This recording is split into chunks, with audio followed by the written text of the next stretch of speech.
السلام علیکم۔ اس کہانی کو آخر تک ضرور سنیے۔ میں اپنی ازدواجی زندگی سے بہت خوش تھا۔ ہمارا ایک بچہ بھی تھا کہ ایک دن میری بیوی عدالت پہنچ گئی۔ کہنے لگی کہ اسے طلاق چاہیے۔ جب جج نے وجہ پوچھی تو اس کی وجہ سن کر میرے ساتھ ساتھ جج اور وکلا کے بھی شرم سے سر جھک گئے۔ وہ کہنے لگی، شوہر نہ۔ کمرہ عدالت میں جج کے آتے ہی سب اپنی نشستوں سے کھڑے ہو گئے تھے۔ وکلا بھی اپنی کرسیوں سے کھڑے ہو کر اپنے موکل کے فائل کے صفحات کو درست کرنے لگے۔ میری بیوی دائیں جانب کی آخری کرسی پر کالی چادر اوڑھے بیٹھی تھی۔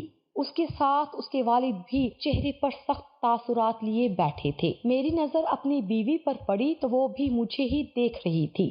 نظروں کے تصادم پر میں نے ایک تعصب کی نظر اس پر ڈالی جس کی وجہ سے آج میں یہاں بیٹھا تھا۔ وہ مجھے دیکھ کر نفرت سے رخ بدل گئی۔ اس کی بلا وجہ کی نفرت میرے اندر ایک الاؤ سا بھڑکا گئی تھی۔ ابھی چند دن پہلے ہی تو مجھ سے پوچھ کر میکے رہنے گئی تھی، تب تو بالکل ٹھیک ٹھاک تھی۔ میں نے کہا 4 دن بعد تمہیں لینے آؤں گا۔ کہنے لگی جیسے آپ کی مرضی۔ اور دوسرے ہی دن میں صبح عدالت کا نوٹس دیکھ کر مجھے اپنی آنکھوں پر یقین ہی نہیں آ رہا تھا۔ میری نیند تو وہ نوٹس دیکھ کر اڑ چکی تھی۔ اس نے مجھ سے طلاق کا مطالبہ کیا تھا، مجھ سے خلا لینا چاہتی تھی، مگر کیوں؟ پہلے تو مجھے اپنی آنکھوں پر یقین ہی نہیں آیا۔ میرا دل یہ پڑھ کر یکبارگی سے دھڑکا تھا۔ میرا دل ذہن الجھ کر رہ گئے تھے۔ ہمارے درمیان ایسا تو کچھ نہیں ہوا تھا جس پر میری بیوی ریحانہ مجھ سے طلاق کا مطالبہ کرے۔ مجھے لگا کسی اور کا نوٹس مجھے مل گیا، لیکن گھر کا پتہ میرا تھا، نام میرا تھا۔ میری بیوی نے ہی مجھ پر یہ کیس کیا تھا، لیکن اس نے ایسا کیوں کیا تھا؟ یہ سوال میرے ذہن میں گردش کرنے لگا۔ میں نے فوراً سے اپنی بیوی کو فون کیا۔ میں اتنا بے چین تھا کہ بیان سے باہر تھا۔ ایسی بھی کیا وجہ تھی؟ لیکن اس کا فون آف تھا۔ میں نے اپنے ساس سسر کو کال کی، لیکن انہوں نے میرا فون نہیں اٹھایا۔ میں اسی وقت اپنے سسرال پہنچ گیا۔ دروازہ میرے سسر نے کھولا جو مجھے تیوری چڑھائے دیکھ رہے تھے اور دروازے کے سامنے استاذہ کیے ہوئے تھے۔ میں نے کہا مجھے اندر آنا ہے، اپنی بیوی سے بات کرنی ہے۔ وہ غصے سے اکھڑ کر بولے کہ تم نے جو کچھ کہنا ہے عدالت میں جا کر کہنا۔ ان کی بات سن کر مجھے حیرت سی ہونے لگی۔ وہ تو میری بڑی عزت کرتے تھے۔ جب بھی میں ان کے گھر جاتا 3 مختلف قسم کے کھانے میرے سامنے رکھے جاتے تھے۔ میٹھا بھی لازمی رکھا جاتا۔ میری آؤ بھگت کرنے لگتے تھے۔ بار بار مجھے پوچھتے، بیٹا کچھ اور کھاؤ گے تو بتا دو، کھانا تو ٹھیک سے کھایا ہے نا، تکلف میں بھوکے تو نہیں رہ گئے۔ میرے سسر میرے آگے پیچھے رہنے والے شخص تھے، لیکن آج مجھے یوں دیکھ رہے تھے جیسے میرا ان سے کوئی واسطہ ہی نہ ہو۔ میں نے کہا ایسی بھی کیا بات ہو گئی ہے جو آپ لوگوں نے خلا کا مطالبہ کیا ہے؟ مجھے ریحانہ سے بات کرنی ہے۔ مجھے اس سے پوچھنا ہے کہ اس نے مجھے یہ نوٹس کیوں بھیجا۔ لیکن میرے سسر نے مجھے اندر داخل ہونے ہی نہیں دیا۔ کہنے لگے میری بیٹی تم سے کوئی بات نہیں کرنا چاہتی، آئندہ ہمارے گھر مت آنا۔ ان کا بے لچک لہجہ سن کر میں متعجب سا ہو کر واپس اپنے گھر لوٹا تھا۔ کافی دیر یہ سوچتا رہا کہ ایسا میں نے کیا کیا ہے جو سب کے رویے ایک دم سے مجھ سے بدل گئے ہیں۔ میں یہ سوچ کر پاگل سا ہونے لگا تھا، لیکن مجھے کوئی ایسی بات یاد نہیں آ رہی تھی جو میرے اور ریحانہ کے درمیان انوکھی سی رہی ہو۔ کبھی کبھار چھوٹے موٹے جھگڑے ہی تو تھے جو ہر میاں بیوی میں ہو جاتے ہیں۔ مجھے 3 دن بعد عدالت کے سامنے پیش ہونا تھا۔ میں نے اگلے ہی روز ایک وکیل کے سامنے میری بیوی کا بھیجا ہوا نوٹس رکھ دیا۔ وہ وکیل مجھ سے نوٹس کی وجہ پوچھنے لگا۔ میں نے کہا میں اس کی ہر ضرورت کا خیال رکھتا ہوں، سارے فرائض ادا کرتا ہوں، اور جو تہمت مجھ پر لگائی گئی ہے وہ سراسر جھوٹی ہے۔ وہ کہنے لگا اتنا بڑا مسئلہ نہیں ہے، عدالت صلح کا موقع ضرور دیتی ہے، اور اگر تمہاری بیوی کی بات بے بنیاد ہوئی تو طلاق نہیں ہوگی۔ نہ جانے کیوں لیکن مجھے وکیل کی باتوں سے تسلی نہیں ہوئی تھی۔ میرا دل ماہی بے آگ کی طرح مچل رہا تھا۔ ایک ایسے انسان کی دلی اور ذہنی حالت کیسی ہو سکتی ہے جسے سزا تو بہت بڑی سنا دی ہو لیکن وہ اپنے جرم سے ہی واقف نہ ہو۔ اور اب میں کمرہ عدالت میں بیٹھا تھا، نہ جانے کیوں میری دھڑکنیں بڑھنے لگی تھی۔ 4 دن سے میں سوچ کر پاگل ہو گیا تھا کہ ہمارے درمیان ایسا کیا ہوا ہے جو ریحانہ مجھ سے طلاق مانگ رہی ہے۔ وہ تو بڑی صابر قسم کی عورت تھی، میرے ہر حالات میں اس نے میرا ساتھ دیا ہے۔ تنگ دستی میں بھی میں نے کبھی اس کے منہ سے شکوہ تک نہیں سنا، اور اب تو میرے کاروباری حالات بھی کافی بہتر ہو چکے ہیں، گھر میں بھی کوئی تنگی نہیں ہے، میں اپنے بیٹے کی بھی ساری ضروریات پوری کر رہا تھا، اور اگر ریحانہ نے طلاق لے لی تو میرے بچے کا کیا ہوگا؟ میرا گھر تو برباد ہو جائے گا، میرے بچے کی ذہنی حالت خراب ہو جائے گی، یا وہ میرے پاس رہ سکے گا یا اپنی ماں کے پاس۔ ماں باپ کے ہوتے ہوئے وہ بس کسی ایک ہی محبت کو پا سکے گا اور دوسرے کی محبت سے محروم رہے گا۔ کیا کیا تھا جو میں سوچ نہیں رہا تھا؟ مجھے افسوس دکھ اس بات کا تھا کہ ریحانہ ماں ہو کر بھی یہ سب نہیں سوچ رہی۔ میرے دن رات کس اذیت سے گزر رہے تھے یہ میں جانتا تھا۔ جج کے بیٹھتے ہی ریحانہ کے وکیل نے ایک فائل ان کے سامنے رکھی اور کہا کہ میری موکلہ اپنی خاوند کے ساتھ رہنا نہیں چاہتی، اور ہمارا قانون اور دین اسے اس بات کی اجازت دیتا ہے کہ وہ جب چاہے اپنے اس رشتے سے آزادی حاصل کر سکتی ہے۔ جج بہت سنجیدگی سے وہ فائل پڑھ رہا تھا۔ میرے دل کا یہ عالم تھا جیسے سینہ شگاف کر کے باہر آ جائے گا۔ ہمارے گھروں میں کہاں آج سے پہلے یہ سب ہوا تھا؟ نہ کبھی پولیس اسٹیشن سے واسطہ پڑا تھا، نہ ہی کورٹ کچہری کبھی جانا ہوا تھا، اور اب ریحانہ نے مجھے نہ جانے کس ذرا سی بات کے لیے عدالت میں جج کے سامنے لا کھڑا کیا تھا۔ ہمارے ہاں میاں بیوی کے معاملات گھروں میں ہی حل کیے جاتے تھے، کبھی کورٹ کچہری کی نوبت نہیں آئی تھی، اور جو الزام اس نے مجھ پر لگایا تھا وہ غلط تو تھا ہی، لیکن ایسی باتیں یوں سرے عام کرنا بھی معیوب سمجھا جاتا تھا، اور ایک عورت کا اس حوالے سے بات کرنا تو ہم جیسے مردوں کے لیے ڈوب مرنے کا مقام تھا۔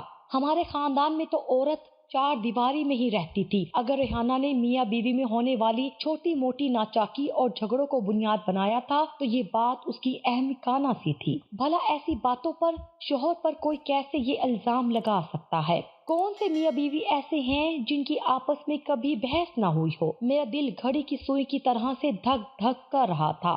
پیٹ میں گرہی سی اٹھنے لگی تھی کہ نہ جانے مجھ سے کیا کیا سوالات پوچھے جائیں گے۔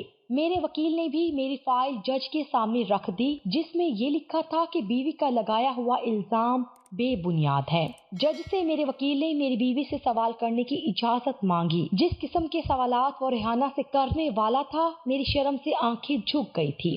ریحانہ کٹہرے میں آ کر کھڑی ہو گئی۔ میرا وکیل اس کے سامنے کھڑا ہو گیا۔ پہلا سوال اس نے ریحانہ سے یہ کیا کہ آپ کے کتنے بچے ہیں؟ وہ کہنے لگی ایک بیٹا ہے۔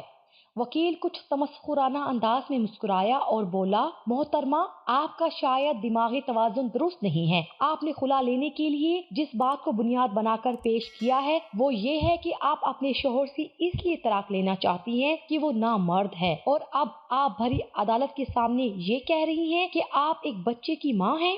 محترمہ، ذرا سوچ سمجھ کر جواب دیں، کیونکہ ہماری سائنس اور ٹیکنالوجی کے مطابق نامرد مرد بچہ پیدا کرنے سے قاصر ہوتے ہیں، اور اگر آپ کا شوہر واقعی نامرد ہے تو اس بچے کے باپ کی تفتیش میں آپ کے شوہر کے ہوتے ہوئے زنا جیسے جرم کا اقبال کریں۔ وکیل کی یہ باتیں مجھے پانی پانی کر گئی تھی، لیکن مجھے حیرت تھی کہ میری بیوی مطمئن کھڑی، ورنہ جس طریقے سے میرا وکیل اسے پھنسا رہا تھا اسے تو گھبرا جانا چاہیے تھا، وہ خود مجرم بن سکتی تھی۔ جی میں جانتی ہوں، ریحانہ نے برجستہ جواب دیا تھا۔ میرے وکیل نے اسے تعجب سے دیکھا تھا۔ کہنے لگا، آپ عدالت کو بتانا پسند کریں گی کہ آپ کو کس بات سے اندازہ ہوا کہ آپ کا شوہر نامرد ہے؟ ریحانہ کی بجائے اس کا وکیل بول پڑا۔ کہنے لگا، وکیل صاحب، میری موکلہ سے بے بنیاد سوالات کر رہے ہیں۔ اگر ایک عورت اپنے شوہر کے ساتھ رہنا نہیں چاہتی تو خلا کا حق رکھتی ہے۔ جج نے اگلی تاریخ اس بات کو سامنے رکھ کر دے ڈالی کہ ایک ہفتے کے اندر دونوں فریقین آپس میں صلح کرنا چاہیں تو وکلا ان کی مدد کریں۔ عدالت کے برخاست ہوتے ہی جیسے ہی ریحانہ اپنے والد کے ہمراہ کمرہ عدالت سے باہر نکلی، میں تیز قدم اٹھاتا ہوا اس کے سامنے کھڑا ہو گیا۔ میں نے کہا، تم یہ کیا کر رہی ہو؟ ہوش میں تو ہو؟ وہ کہنے لگی، مجھے آپ سے کوئی بات نہیں کرنی۔ یہ کہہ کر وہ تیز قدم بڑھاتی ہوئی آگے بڑھ گئی۔ میرے وکیل نے بھی ریحانہ سے بہت کہا کہ وہ ایک ملاقات کر لے تاکہ صلح کا کوئی راستہ نکل سکے، لیکن وہ نہیں مانی۔ اگلی پیشی پر میرا وکیل پوری تیاری سے آیا تھا۔ میری ایک میڈیکل رپورٹ جج کے سامنے پیش کی گئی، جس کی روح سے میں بالکل فٹ تھا۔ جج نے رپورٹ پڑھنے کے بعد ریحانہ سے کہا کہ آپ کیوں عدالت کا وقت ضائع کر رہی ہیں؟ جو الزام آپ اپنے شوہر پر لگا رہی ہیں جو سراسر غلط ہے، بے بنیاد ہے۔ وہ کہنے لگی، میں ثابت کر سکتی ہوں کہ میرا شوہر